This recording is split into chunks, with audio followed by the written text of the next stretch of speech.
शेतकरी मित्रांनो नमस्कार. मी अनिकेत शेळके तुम्हा सर्वांचं आजच्या ह्या व्हिडिओमध्ये मनापासून स्वागत करतो. सध्या बऱ्यापैकी शेतकऱ्यांचं कापूस पीक हे त्यामध्ये पात्याच्या अवस्थेमध्ये आहे, म्हणजे की फुलधारणेच्या अवस्थेमध्ये आहे.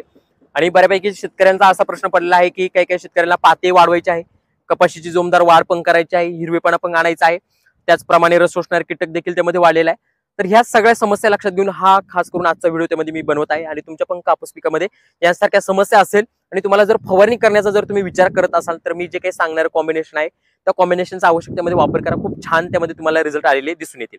तर सगळ्यात पहिली गोष्ट शेतकरी मित्रांनो, आपल्याला कपाशीच्या जास्तीत जास्त पाते वाढवण्यासाठी आपल्याला SKR ॲग्रोटेक कंपनीचं त्यामध्ये क्रॉप बूस्ट नावाचं जे काही टॉनिक आहे आपल्याला त्या टॉनिकचा त्यामध्ये वापर करायचा आहे. आणि खूप छान रिझल्ट ह्या टॉनिकचे आपल्याला त्यामध्ये दिसून येत असतात. त्याच्यामुळे कपाशीचे पाते देखील वाढले जातात, प्लस पात्यांची गळ देखील थांबली जाते, कपाशीचा जोमदार फुटवाही होतो, कापूस पिकामध्ये हिरवेपणा पण येतो आणि जोमदार वाढ पण होते. म्हणजे एकाच वेळेस अनेक खूप जास्त फायदे आपल्याला क्रॉप बूस्ट ह्या टॉनिकमुळे झालेले दिसून येत असतात. म्हणून याच्यासाठी आपल्याला याचा खास करून वापर करायचा आहे. आणि खूप सुंदर याचे रिझल्ट शेतकरी मित्रांनो आहे. त्यासाठी आवश्यक एकदा तरी तुम्ही हे वापरून पहा. जे काही आपला 15 लिटरचा पंप असणार आहे, 15 लिटरच्या पंपासाठी आपल्याला हे वापरत असताना 40 ml घ्यायचं आहे. याच्यासोबत शेतकरी मित्रांनो जे काही रस शोषणारे कीटक वगैरे असणार आहे, त्यामध्ये थ्रिप्स असेल, मावा असेल, तुडतुडे असेल किंवा पांढरी माशी असेल, हिच्या नियंत्रणासाठी आपण जे UPLचं अपाची येतं, ह्या अपाची ह्या कीटकनाशकाचा वापर करणार आहोत.